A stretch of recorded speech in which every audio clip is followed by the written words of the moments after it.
Okay, आपण last लेक्चरला मला वाटतं आपण रेंट आपण चालू होतं. रेंट आहे 36,000. रेंट कोणत्या रेशोमध्ये डिस्ट्रीब्यूट करणार सांगू शकाल? रेंट कोणत्या रेशोमध्ये डिस्ट्रीब्यूट होईल?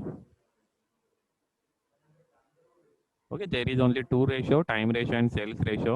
All the sales expenses we need to distribute in sales ratio and all other expenses in time ratio. So rent is not a sales expenses. So rent will be distributed in time ratio. Okay, 36,000 and time ratio is 1:2. Therefore, formula for distribution 36,000, that is total of expenses or income, divided by total of ratio 1 plus 2 is equal to 3 into ratio of pre-period 1. Okay, the answer is the pre-period चे ते answer 12,000. Next post period चे calculate करण्यासाठी same formula, total of expenses or income divided by total of ratio into ratio of post period. Okay, ratio of post period is 2. 36,000 divided by 3 into 2 is equal to 24,000. Okay, and दोघांची total आपली 36,000 येते.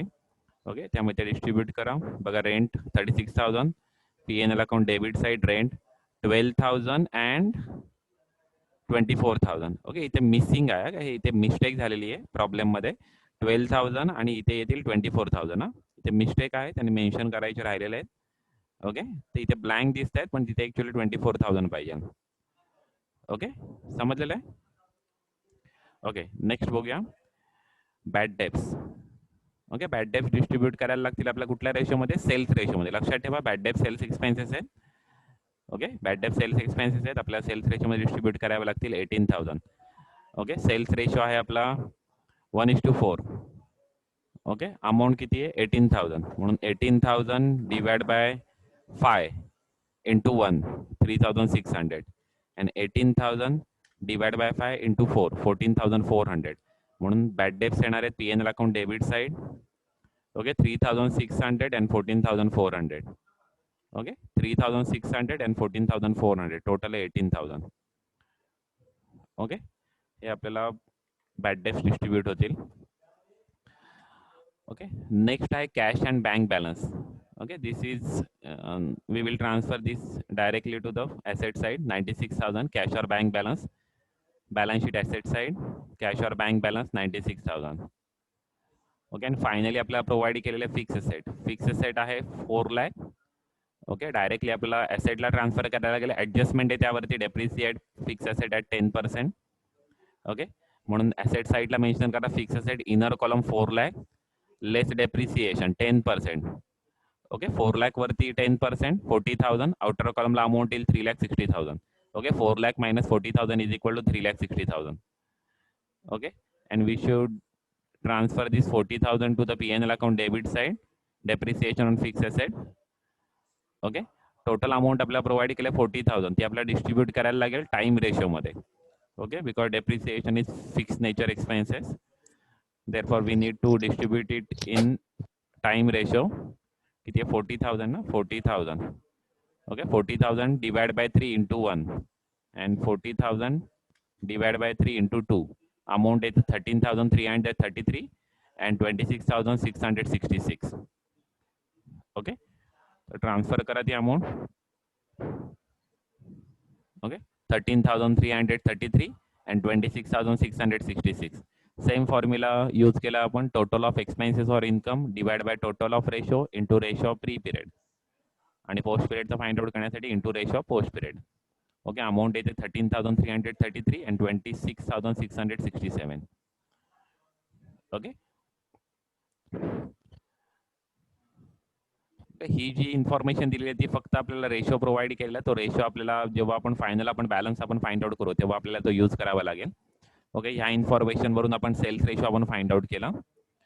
Okay, ही एक adjustment provide केली ती आत्ताच आपण complete केली. We have charge depreciation on fix asset at 10% per annum and this is final adjustment. Provide interest on capital at 6% per annum. Okay, आता इंटरेस्ट ऑन कॅपिटल तुम्हाला फाइंड आउट करायचं आहे. Already तुम्हाला कॅपिटलचा बॅलन्स माहिती आहे 1 लाख 2 लाख 2 लाख. पण आता हे फाइंड आउट करताना कसं फाइंड आउट करायचं ते थोडं लक्ष द्या. ओके, एबीसी आहे ना, पार्टनर एबीसी. मी इथे फाइंड आउट करतो. Partner A B C. Okay, total balance किती आहे? 1 lakh, 2 lakh, 2 lakh, 1 lakh. Okay,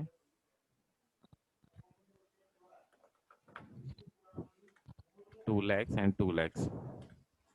okay, rate of interest किती सांगितलेला आहे? रेट ऑफ इंटरेस्ट सांगितलेलं आहे 6%. ओके, मग आता याच्यावरती 6% कधी तुम्ही चार्ज केले तर तुमचा आन्सर येत आहे 6,000. Okay, 6,000, 12,000 and 12,000. ओके, हे इंटरेस्ट येईल, हे फुल इंटरेस्ट येईल का, पर ॲनम येईल, इंटरेस्ट पर ॲनम. ओके, हे इंटरेस्ट पर ॲनम आलेलं आहे. हे टोटल इंटरेस्ट आपल्याला मेन्शन करायचं आहे. आता सांगा कुठे आपल्याला मेन्शन करावं लागेल हे इंटरेस्ट? इंटरेस्ट आपल्याला कुठे मेन्शन करायला लागेल? इंटरेस्ट आपल्याला दोन कॉलमला, दोन अकाउंटला मेन्शन करायचे, दोन इफेक्ट द्यावे लागतील. P&L appropriation account debit side, because this is expenses to the firm, therefore we need to transfer it to the P&L appropriation account debit side, and this transaction is between firm and partner, so we need to transfer it to the P&L appropriation account and not to the P&L account. Okay, P&L appropriation अकाउंटच्या आपल्या debit साइडला interest on capital आपल्याला charge करायला लागेल, पण इथे transfer करताना आपल्याला प्री पिरियड आणि पोस्ट पिरियड आपल्याला ट्रान्सफर करायचे, ती एक गोष्ट लक्षात ठेवा. ओके, त्यामुळे ही अमाऊंट आपल्याला फाइंड आउट करायची अजून. ओके, इंटरेस्ट ऑन कॅपिटल आपल्याला टाइम रेशोमध्ये आपल्याला डिस्ट्रीब्यूट करावे लागतील. आणि सेकंड इफेक्ट येईल कॅपिटल अकाउंट क्रेडिट साइड. बघा, interest on capital, capital account credit साइडला आपल्याला डायरेक्ट आपला टोटल अमाऊंट आपल्याला ट्रान्सफर करायची, तिथे काय प्री अँड पोस्ट कॉलम नाहीये. 6,000, 12,000. ओके, सॉरी, 12,000 येणार नाहीये, हे आपण रॉंग कॅल्क्युलेट केलेलं, कारण की सी ऍडमिट कधी झालेलं आहे त्यानुसार त्याचा ऍक्च्युअली इंटरेस्ट फाइंड आउट होईल. सी ऍडमिट कधी झालेला आहे? 1 May 2013 त्याचं ऍडमिशन झालेलं आहे, म्हणजे त्याच्यावरती जे इंटरेस्ट फाइंड आउट होईल ते फुल इयरचं इंटरेस्ट फाइंड आउट होणार नाहीये. त्याच्यावर इंटरेस्ट फाइंड आउट होईल ते 8 मंथचं इंटरेस्ट फाइंड आउट होईल. पण हे जे फाइंड आउट केलं त्याला अजून आपल्याला इंटू 8 डिवाइड बाय 12 करावं लागेल, म्हणजे इंटरेस्ट आपला फाइंड आउट होणार आहे 8,000. सीचं इंटरेस्ट फाइंड आउट होईल 8,000. ओके, हे बघा, 6,000, 12,000 and 8,000. जरी 2 लाख जरी आहे तरी हे गोष्ट लक्षात ठेवा, जेव्हा नवीन पार्टनर जो ऍडमिट होतो ना त्याचं फाइंड आउट करताना ती एक गोष्ट लक्षात ठेवणं गरजेचं आहे, कारण की त्याचा आपण बऱ्याच वेळेस आपण फुल इयर चार्ज केलं जाऊ शकतो. म्हणजे आत्ताच मी कॅल्क्युलेट करताना ते फुल इयर ट्रान्सफर करून तुम्हाला इंटरेस्ट ऑन कॅपिटल कॅल्क्युलेट करून दाखवलं तरी 12,000 मेन्शन केलं, but that is wrong, because C is admitted on 1 May 2013. So we need to calculate the interest on capital from the day of admission or from the day of introducing the capital into the firm of that new partner. Okay, new partner ni kadi introduce केलेलं capital 1 May 2013 ला introduce केलेलं आहे, therefore we need to charge the interest on capital from the day of introduction of capital into the firm to the year end.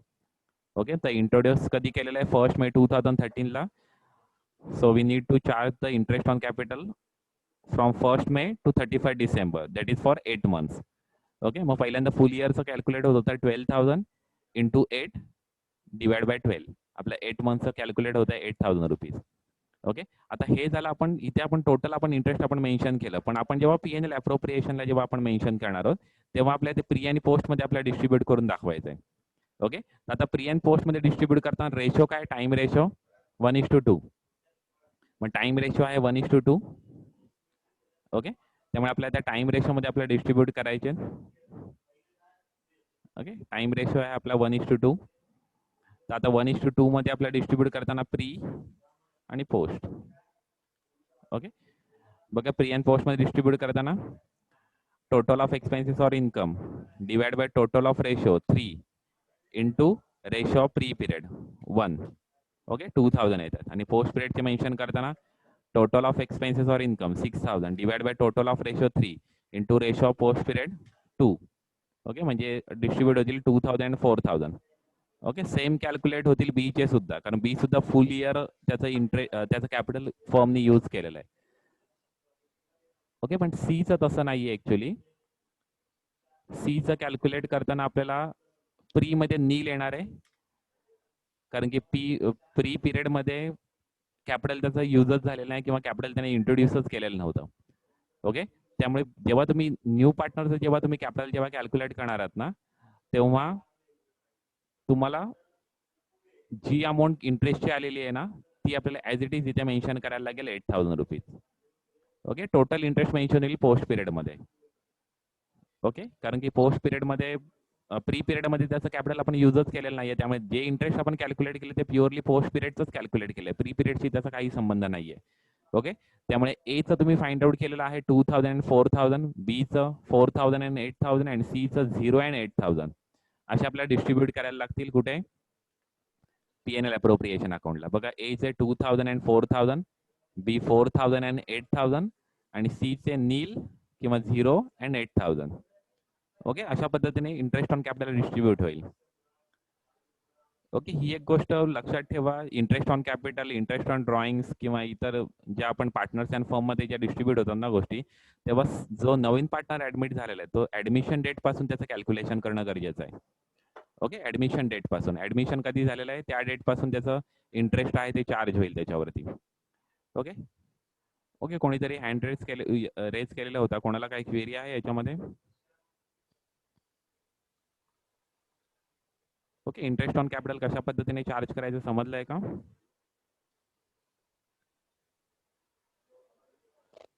Okay okay, आपण मग next बघूया. कधी कोणाला काही क्वेरी असेल ते विचारा, म्हणजे आपण ते आपण सॉल्व्ह करूया इथेच. Okay, so next. ओके, 20-25 मिनिटं थांबायला लागेल तुम्हाला.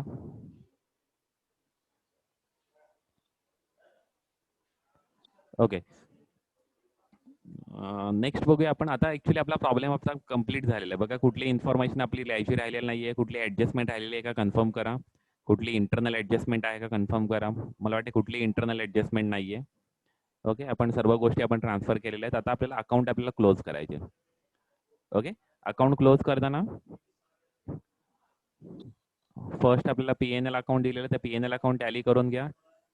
2,48,00,000 टोटल येते इथे. 2,48,00,000 टोटल मेन्शन केली. बॅलन्सिंग अमाऊंट फाइंड आउट करा. ओके, पोस्ट पिरियडची सेम सिच्युएशन, प्री पिरियडचं सुद्धा फाइंड आउट करा. टोटल 64,000.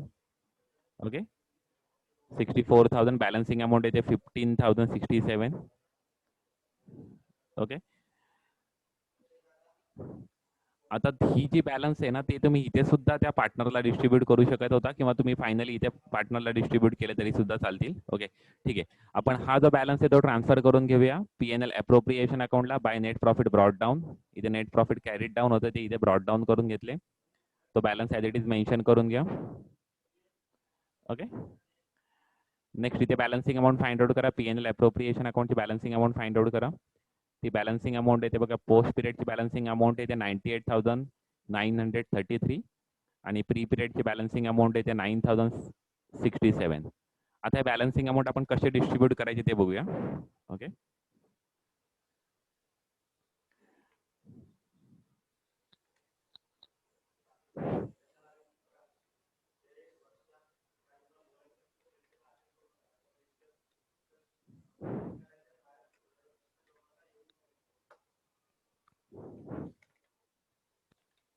ओके, आपला प्री पिरियड आपला टोटल प्रॉफिट किती आहे 9,067 आणि पोस्ट पिरियडचा टोटल प्रॉफिट किती आहे, final profit after deducting interest on capital, आपला फायनल प्रॉफिट किती येतोय 98,933. आता हे जे प्रॉफिट डिस्ट्रीब्यूट करताना आपल्याला रेशो यूज करायला लागणार. प्रीचा जो प्रॉफिट तुम्ही डिस्ट्रीब्यूट करणार तो फक्त ओल्ड पार्टनरला डिस्ट्रीब्यूट होईल, तिथे न्यू पार्टनर येणार नाहीये, कारण की प्री पिरियड मध्ये न्यू पार्टनर नव्हता. Okay, therefore we need to distribute that profit in old ratio, that is 2:1. Okay, old ratio is 2:1. Okay, आपल्याला हे रेशो मध्ये आपल्याला डिस्ट्रीब्यूट करायचे. प्रीचा जो प्रॉफिट असेल तो आपल्याला ओल्ड पार्टनरला ओल्ड रेशो मध्ये डिस्ट्रीब्यूट होईल, आणि जो पोस्टचा प्रॉफिट आहे तो ऑल पार्टनरला म्हणजे including new partner new ratio मध्ये डिस्ट्रीब्यूट होईल. न्यू रेशो आपल्याला ऑलरेडी प्रोव्हाइड केला आहे 2:1:1. ओके, मग आता या रेशोमध्ये डिस्ट्रीब्यूट करा. प्रॉफिट किती आहे, प्रॉफिट 9,067. त्यामुळे सेम फॉर्म्युला आपला प्रत्येक वेळेस यूज होईल. Total of expenses or income divide by total of ratio 2+1 3 into ratio of A. आता ए पार्टनरचा रेशो आहे इथे, आपला प्री अँड पोस्ट नाही, इथे ए पार्टनरचा रेशो आहे 2. ओके, ए पार्टनरचा रेशो आहे 2 आणि बी चा रेशो आहे 1. इथे येईल 2. ओके, आणि बी चा रेशो फाइंड आउट करताना okay total of expenses or income divided by total of ratio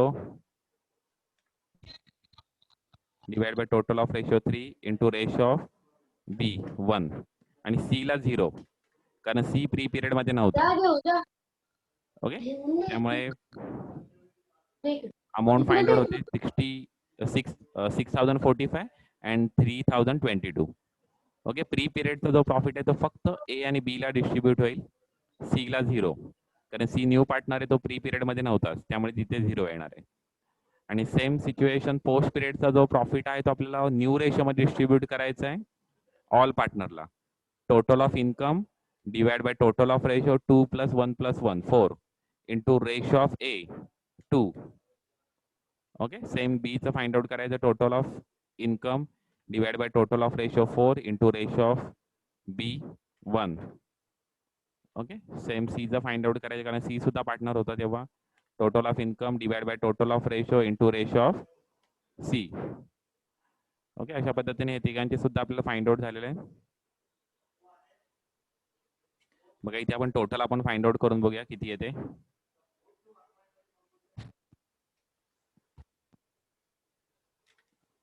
okay, हा टोटल आपला इन्कम आहे.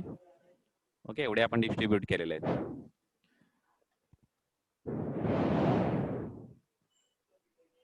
Okay, 9,067 and 98,933. आता ते आपल्याला कॅपिटल अकाउंटला आपल्याला ट्रान्सफर करायचे. Okay, net profit transfer to capital account. Okay, capital अकाउंटला इथे तुम्ही ऍक्च्युली ते मेन्शन करा ABC. ओके, ए बी आणि सी असं नेट प्रॉफिट मेन्शन करायचं आणि ABC मेन्शन करायचं. प्रीचा जो प्रॉफिट येतो तो इथे डिस्ट्रीब्यूट करायचा. तो डिस्ट्रीब्यूट करताना येणार आहे 4,045 and 6,045 and 3,022. हा प्रीचा प्रॉफिट आहे, ए आणि बी ला मेन्शन होईल. आणि जो पोस्टचा प्रॉफिट आहे तो 49,467, 24,733 and 24,733. ओके, हा जो प्रॉफिट आहे तो पोस्टचा तो इथे मेन्शन होईल ABC ला. ओके, आणि नंतर तो आता ट्रान्सफर करताना कॅपिटल अकाउंटला ट्रान्सफर करताना दोन्ही तुम्ही कंबाईन करून ट्रान्सफर केले तरी सुद्धा चालतील किंवा असे सेपरेट करून दाखवले तरी सुद्धा चालतील. ओके, 6,045 आपण मेन्शन केलेत, 45 मेन्शन केले तरी सुद्धा चालेल कारण 1 रुपीचा तो डिफरन्स येतोय. अँड 3,022. ओके, त्यांनी इथे 45 च्या ठिकाणी 44 घेतले, इथे 23 च्या ठिकाणी 22 म्हणजे 23-22 असं 1 रुपयाचा तो डिफरन्स दिसतोय आपल्याला इथे. ओके, सेम पोस्टचा प्रॉफिट. ओके, हे कसे कॅल्क्युलेट केले समजलेत ना. प्रीचा जो प्रॉफिट आहे तो ओल्ड पार्टनर ओल्ड रेशो आणि पोस्टचा जो प्रॉफिट आहे तो new partner new ratio. New partner म्हणजेच ऑल पार्टनर. ओके, अशा पद्धतीने हा डिस्ट्रीब्यूट होईल.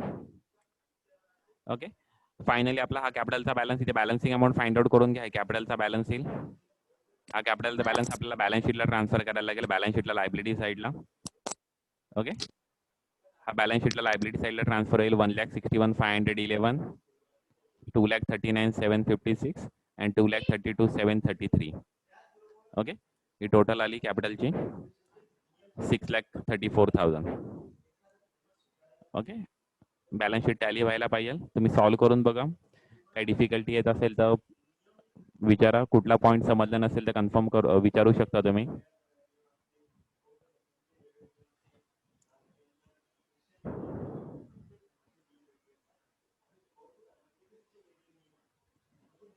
ओके, कोणाला काही डिफिकल्टी असेल ते विचारा.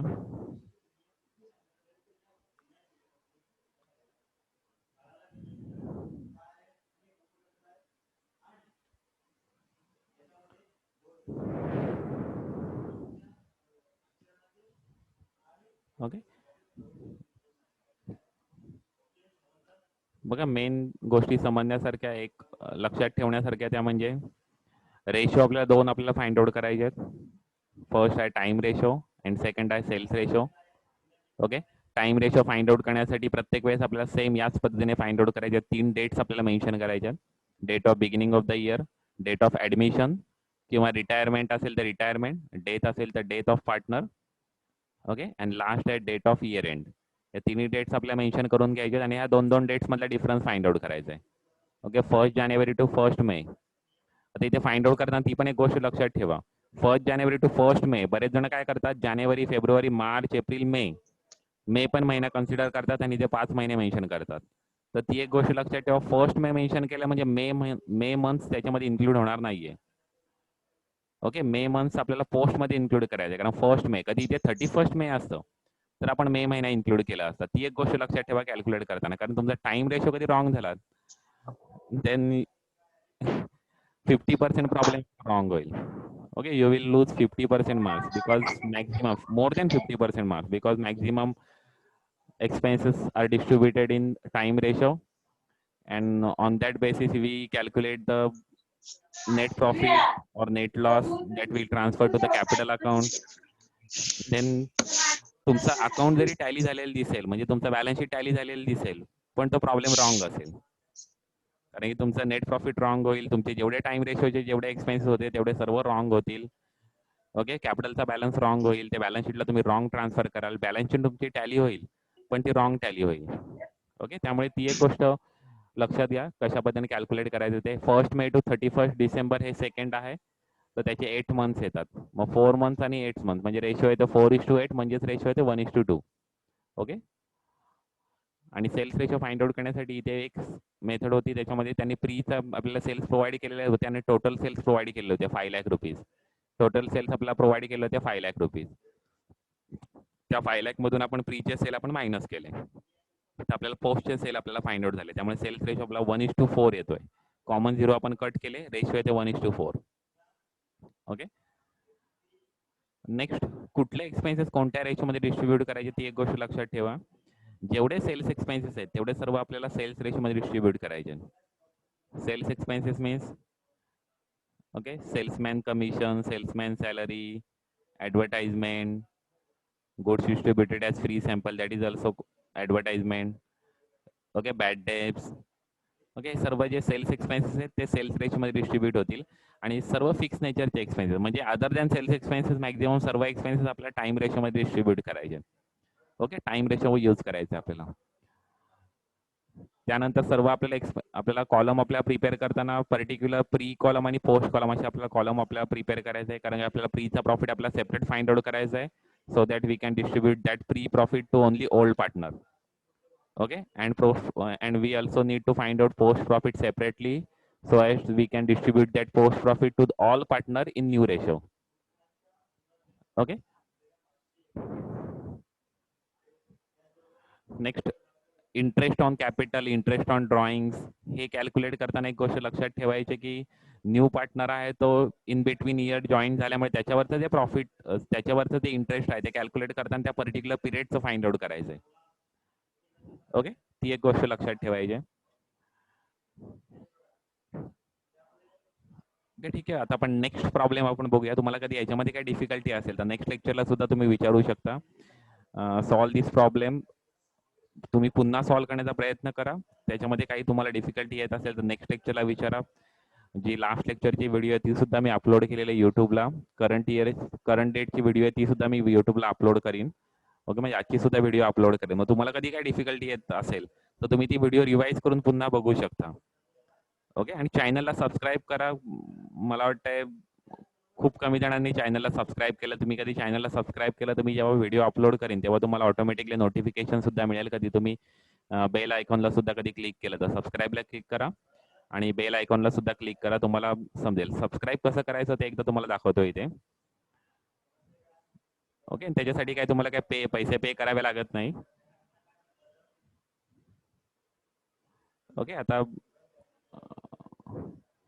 ओके कोणताही एक मी ओपन करतो ऍक्च्युअली व्हिडिओ, तर इथे तुम्हाला सबस्क्राईब म्हणून बटन असेल, या सबस्क्राईब बटनवरती तुम्हाला क्लिक करायचं आहे.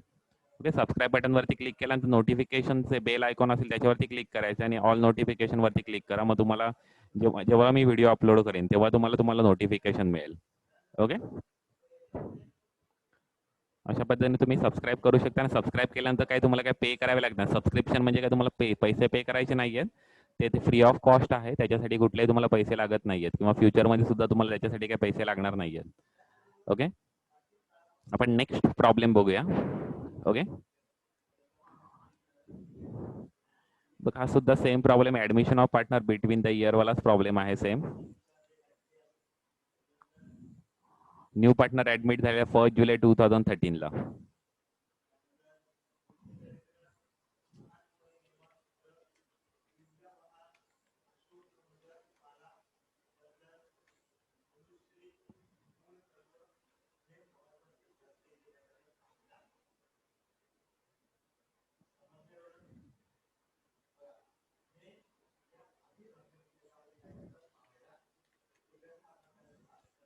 Okay,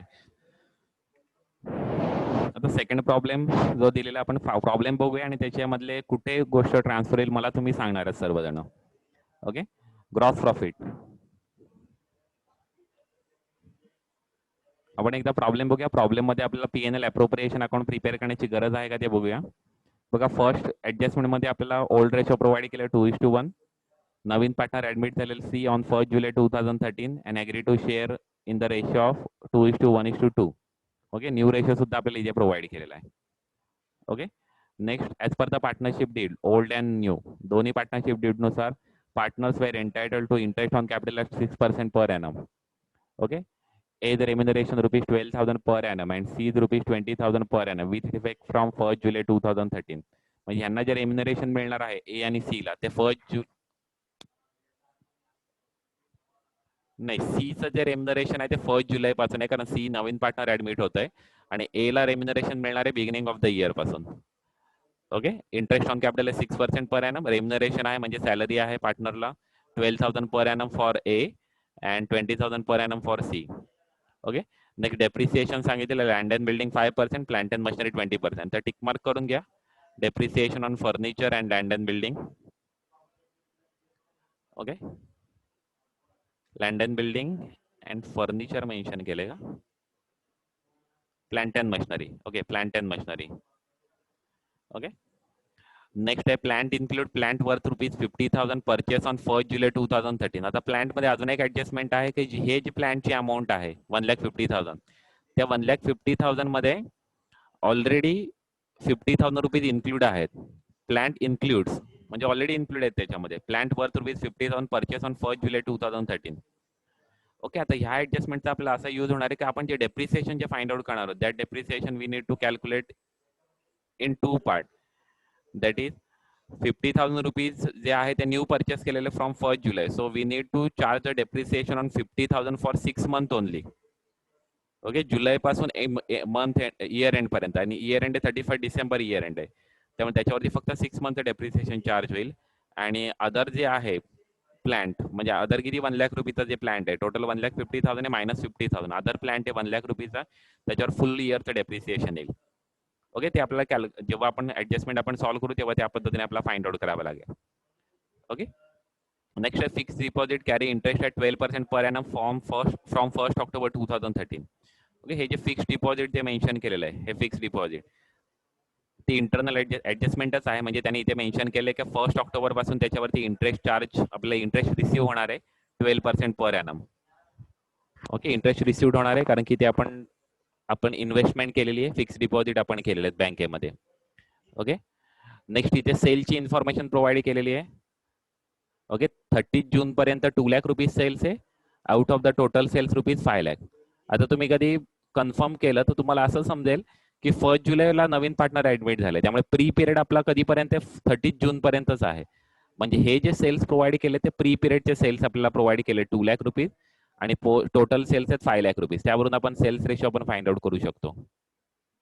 okay, you are required to prepare PNL account, PNL appropriation account, capital account and balance sheet.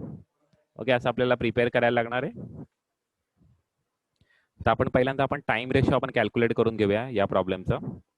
बघा, टाइम रेशो कॅल्क्युलेट करण्यासाठी सेम पहिल्याला आपल्याला त्या 3 डेट्स आपल्याला यूज करायचे आहेत. फर्स्ट डेट आहे त्यातली date of the beginning of the year 1 जानेवारी 2013 ही बरोबर आहे. Next date of the admission of partner 1 July 2013, 1 July 2013. Okay, and date of year end सुद्धा सेम आहे 31 डिसेंबर 2013. आता मंथ फाइंड आउट करून घ्या. बघा 6 मंथ येतात प्री पिरियड मध्ये, जानेवारी, फेब्रुवारी, मार्च, एप्रिल, मे आणि जून. जुलै मंथ येणार नाहीये कारण 1 जुलै आहे, त्यामुळे जून पर्यंत येतील 6 मंथ.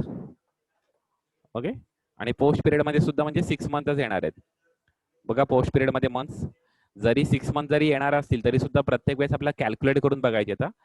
नाहीतर बऱ्याच वेळेस असं करतात की 12 महिने आहेत, 6 महिने प्रीचे आले म्हणजे पोस्टचे सुद्धा 6 महिने येतील. तसं प्रत्येक वेळेस असेलच असं नाही. कारण की समजा नवीन बिझनेस कधी चालू झालेला असेल तर नवीन बिझनेसचे जे फुल इयर नसणार आहे, मग ते कदाचित 10 मंथचं फुल इयर असेल. मग त्यावेळेस तुमचे ते मिस्टेक होईल. त्यामुळे ते प्रॉपर पुन्हा कॅल्क्युलेट करायचे पूर्ण. ओके.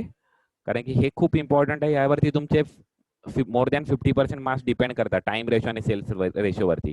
त्यामुळे हे कॅल्क्युलेट करताना तुम्हाला प्रॉपर कॅल्क्युलेट करायचं. त्याच्यासाठी सेपरेट 1 मार्क्स असेल टाइम रेशोसाठी. ते कॅल्क्युलेशनसाठी सेपरेट 1 मार्क असेल त्या वर्किंग नोटसाठी. ओके. त्यामुळे ते ओके कॅज्युअली घ्यायचं नाहीये, प्रॉपर कॅल्क्युलेट करायचे. आता 1 जुलैपासून कॅल्क्युलेट करा. July, August, September, October, November, December 6 month येतात. ओके. मग 6 मंथ आणि 6 मंथ मग रेशो काय येईल? ओके. 6:6 म्हणजे रेशो काय येणार आहे? 1:1.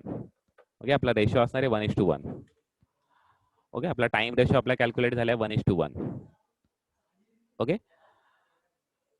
आता सेम आपण सेल्स रेशो सुद्धा कॅल्क्युलेट करू शकता. सेल्स रेशो कॅल्क्युलेट करण्यासाठी आपल्याला लास्ट ऍडजस्टमेंट प्रोव्हाइड केले, त्याच्यावरून आपल्याला सेल्स रेशो आपल्याला फाइंड आउट करायचा आहे.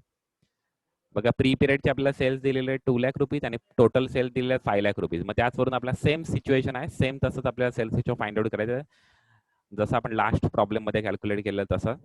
बघा प्री पिरियडचे सेल्स किती आहे? 2 लॅक्स आणि टोटल सेल्स आपल्याला प्रोव्हाइड केले 5 lakh minus pre period sales 2 lakhs. Okay. म्हणजे टोटल येतात 2 लॅक्स आणि 3 लॅक्स म्हणजे पोस्ट पिरियडचे सेल्स आहेत 3 लॅक्स. त्यामुळे रेशो किती येईल? 2:3. ओके. रेशो किती येईल? 2:3 आपला रेशो इथे फाइंड आउट होईल. कॉमन 0 कट करून टाका. 550 कॉमन आहे ते कट करून टाका. रेशो आपला बॅलन्स होईल 2:3. एकदम सिंपल आहे. प्री पिरियड 2 लॅक्स सेल्स आहेत, पोस्ट पिरियडचे सेल्स आहेत 3 लॅक्स. रेशो येईल 2:3. ओके. हे झाला सेल्स रेशो. ओके. तर नेक्स्ट लेक्चरला आपण कन्फर्म करूया, म्हणजे नेक्स्ट लेक्चरला आपल्याला आपण हा कंटिन्यू करूया प्रॉब्लेमसाठी तुम्ही हे जे काय प्रिपेअर करायचं आहे, PNL account, PNL appropriation account, capital account आणि बॅलन्स शीट पाहिजे तर प्रिपेअर करून ठेवा. And in this problem also we no need to prepare trading account because gross profit is already provided in this problem. Okay. Problem मध्ये gross profit provide केल्यामुळे आपल्याला gross profit जे calculate करण्यासाठी आपण जे ट्रेडिंग अकाउंट प्रिपेअर करतो ते prepare करण्याची गरज नाहीये. ओके. आपण नेक्स्ट लेक्चरला आपण स्टार्ट करूया हा प्रॉब्लेम. ओके. त्यामध्ये आपण टाइम रेशो ऑलरेडी आपण कॅल्क्युलेट केलेला 1:1, सेल्स रेशो ऑलरेडी आपण कॅल्क्युलेट केलेला 2:3. ओके. ओके. थँक्यू. आपण नेक्स्ट लेक्चरला आपण बघूया.